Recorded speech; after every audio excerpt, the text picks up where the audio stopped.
아주 좋은 아이디어네요. 진즉부터 이런 발상을 해야 했습니다. 러시아나 중국은 이제 세계에서 추방되어야 제정신을 차릴 국가입니다.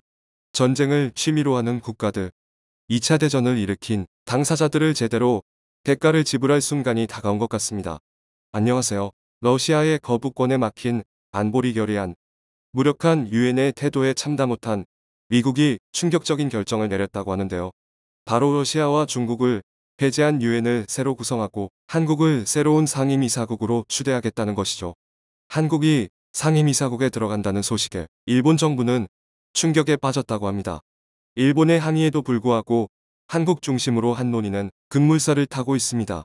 미국 정계에서는 한국과 관련된 이야기가 계속해서 나오는 상황 변화가 없던 유엔에서 큰 변화가 일어날 전망인데요.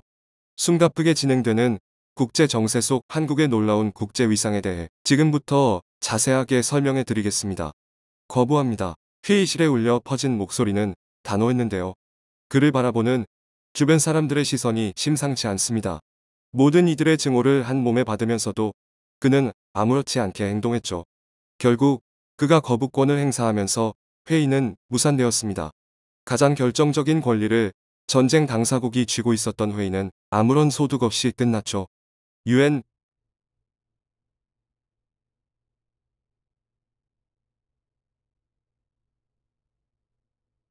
분리에서 진행된 긴급 회의는 예상대로 끝났습니다. 미국 뉴욕 유엔 본부에서 열린 안전보장이사회 긴급회의 결의안에는 러시아에 대한 대규모 제재안과 즉각적인 철군이 담겨 있었습니다. 하지만 유엔 상임이사국으로 권리를 행사하는 러시아가 이를 가만히 두질 않았습니다.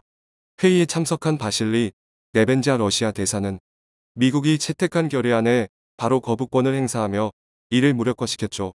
애초부터 상임이사국 지위에 있는 러시아가 전쟁 당사국이기에 유엔에서 어떠한 결의안이 올라와도 통과하는 건 불가능에 가깝습니다.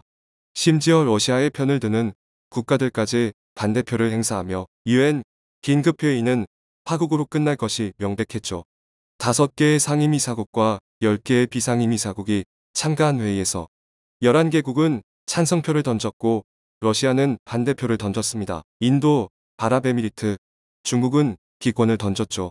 러시아의 즉각적인 거부를 예상했던 미국은 알바니아와 함께 러시아의 우크라이나 침공과 관련 유엔 특별총회를 열었습니다.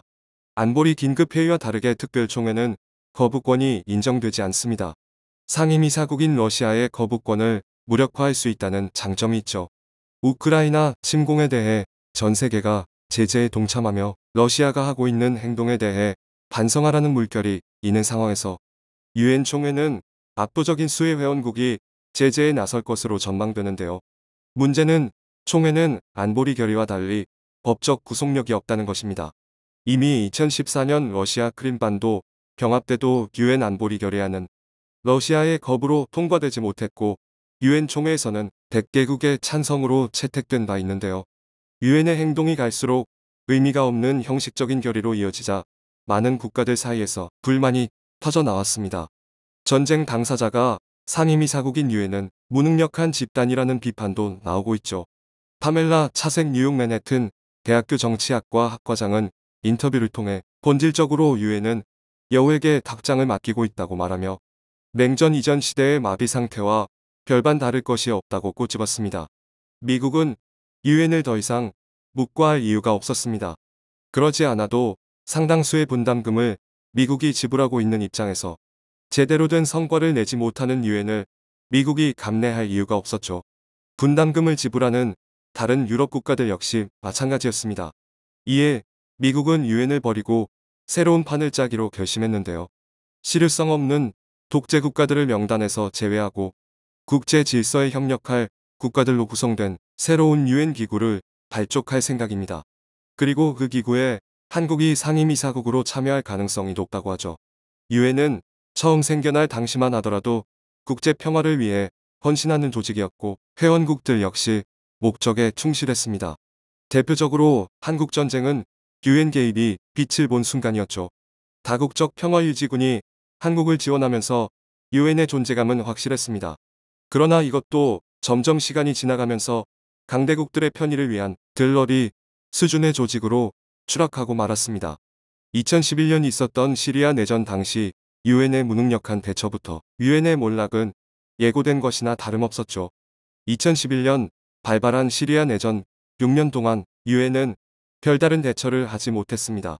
당시 사무총장이었던 코피 아나는 시리아에 파견을 가서 평화한 6개 항을 제한 유엔 감시 아래에 교전을 중지할 것을 요청했죠. 바샤르 아라사드 시리아 대통령은 유엔 대사 앞에서는 친절한 척을 했지만 뒤에서는 자기에게 반대하는 시민들을 공격했습니다. 탱크가 마을을 공격하고 여성과 어린이가 죽어가는 아비규환이었죠. 유엔에 대한 불신이 곳곳에서 터져나왔고 유엔을 이를 수습하기 위해 안보리 표결을 통해 군사 개입을 요청했죠. 그러나 번번이 중국과 러시아가 안보리 투표에서 반대를 행사했습니다. 아라사드 시리아 대통령을 뒤에서 지원하는 러시아의 방해에 유엔은 무력했습니다. 결국 6년이 넘는 세월 동안 시리아는 내전으로 인해 신음했고 수많은 이들이 죽어갔습니다. 코피 아난의 뒤를 이어 사무총장에 당선된 반기문 총장은 이 사태의 뒷수습을 위해 조사단을 파견했지만 아무것도 성과를 낸 게 없었죠.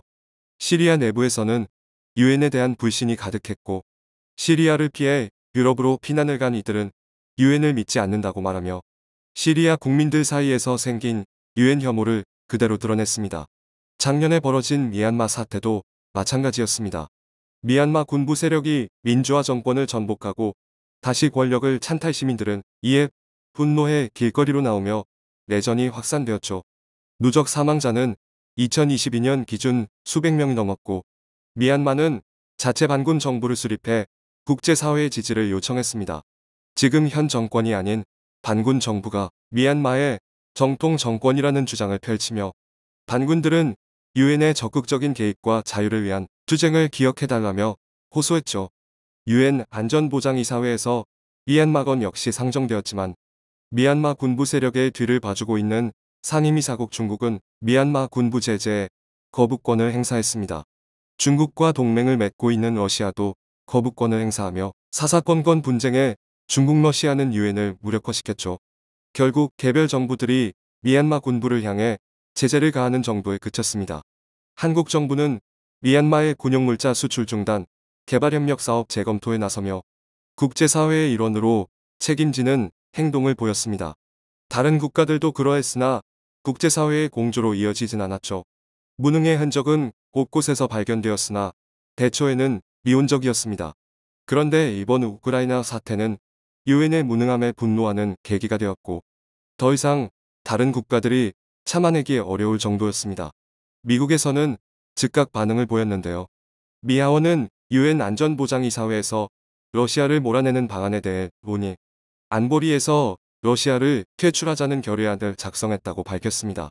하원 외교위원회 소속 공화당 클라우디아 테니 의원이 주도해 민주당 의원들과 함께 이번 만행을 참으면 안 된다고 결의한 것이죠. 유엔 헌장 23조를 수정해 안보리 상임이사국에서 러시아를 배제하자는 것이 주요 골자인 이 법안은 사실 현실적인 성공 가능성이 거의 없는 법안인데요. 러시아에서 거부권을 행사하면 통과될 수 없는 내용이기 때문이죠. 그러나 이 소식이 전해지면서 미국 워싱턴 정가에서는 새 조직을 꾸리고 중국 러시아를 배제한 국제기구 창설에 대한 논의가 물살을 탔다고 합니다. 미국을 중심으로 서유럽과 아프리카 아시아 국가들을 따로 부르고 상임이사회 구성을 현재 미국, 영국, 프랑스, 중국, 러시아가 아닌 미국, 영국, 프랑스와 한국과 인도, 독일과 노르웨이 등 주요 선진국들을 포함시키는 구성으로 재편하겠다는 것이 주요 논의 내용입니다. 특히 논의의 핵심으로 한국이 꼽혔는데요. 미국의 주요 동맹국이자 G7 회의에 참석할 정도로 영향력을 넓힌 대한민국이 상임이사국 지위에 올라가는 것은 당연하다는 의견이 미 정계에서 나왔다고 합니다. 일본이 강한 반발에 나섰지만 이 소리는 묻혔다고 하죠. 드미트로 굴레바 우크라이나 외교장관은 미국 뉴욕 유엔 본부에서 열린 유엔 총회에 참석해 러시아가 국제법을 위반한 것에 대해 제재가 필요할 것을 언급하며 세계 질서의 종말을 앞당긴 러시아의 책임을 물 것을 요청했죠. 나체자라 스토에바 불가리아 대사는 우크라이나에 연설해 당신들은 혼자가 아니라고 말하며 강력한 지지 의사를 보냈습니다. 터키와 일본 등 각국 대사들 역시 지지 발언을 보내며 우크라이나 문제에 있어서 남이 아니라는 인식을 공유했습니다. 세계 모든 국가들이 공감하는 가운데 오로지 중국과 러시아 등 전쟁 범죄를 저지르는 국가들이 유엔을 허수아비로 만들고 있는 상황. 국제 평화를 위해 더는 좌시할 수 없습니다. 유엔 인권이사회 자문위원인 장 지글러진 치글러는 유엔을 말하다라는 책에서 유엔의 불평등함과 왜곡된 현실을 폭로. 일찍부터 중국과 러시아가 장기적으로 유엔을 망가뜨릴 것이라는 예언을 했죠.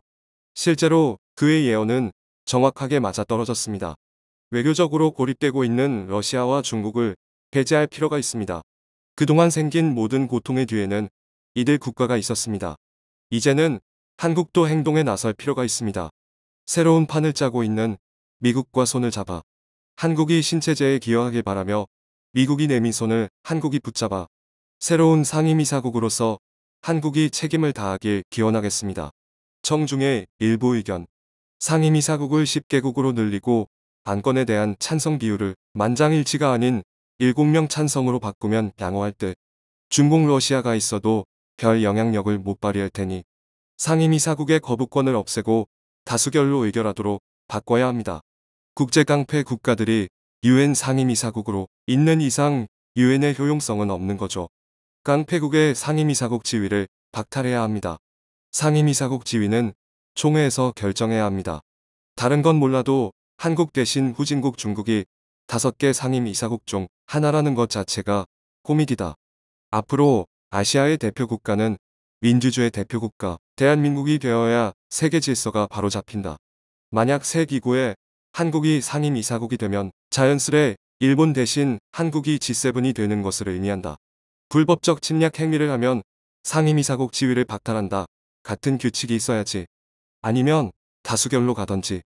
무슨 만장일치야. 시청해주셔서 감사합니다.